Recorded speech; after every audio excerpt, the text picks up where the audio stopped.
Welcome to the midweek video. As we continue looking at Proverbs, and we're going to look at chapter 4 of Proverbs.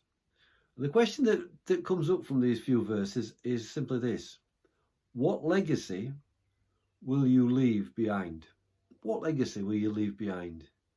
Well, I've only got X number of premium bonds. No, I'm not talking about them. But I haven't got much in the bank. I'm not talking about that either. But I don't own my house. I'm not talking about that either.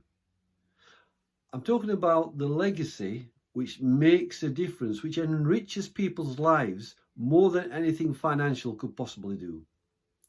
What we have in these verses here is Solomon saying to his son, he's saying, listen, children, listen when your father corrects you.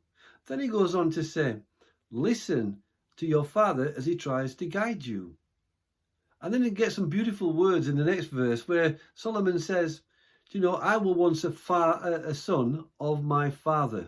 What does he mean? Well, what he means is that as he was growing up, his father, King David, also passed on wisdom to him, left a legacy in his son, Solomon. Solomon is leaving that legacy as he passes that on to his son. And we are called to leave a legacy that makes a difference. I haven't got any biological children. Paul hadn't. But you know, Paul talks often about having sons. He talks about Timothy being his son. Paul had lots of sons and daughters. They weren't biological sons and daughters, but they were spiritual sons and daughters. These were people who he led to the Lord Jesus Christ. He led them into a relationship with Jesus Christ.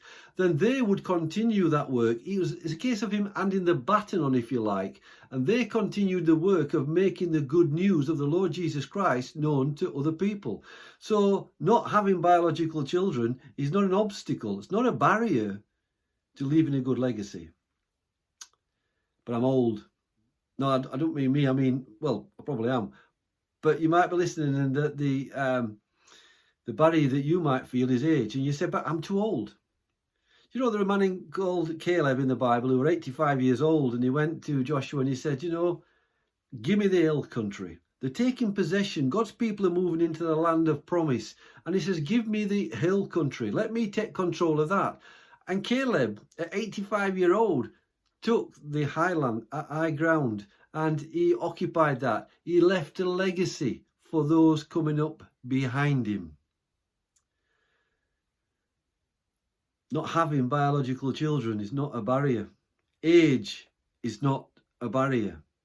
We need to be people who leave a good legacy behind, in sense that we pass on wisdom to other people, wisdom about the love of God, wisdom that leads them into a relationship with God.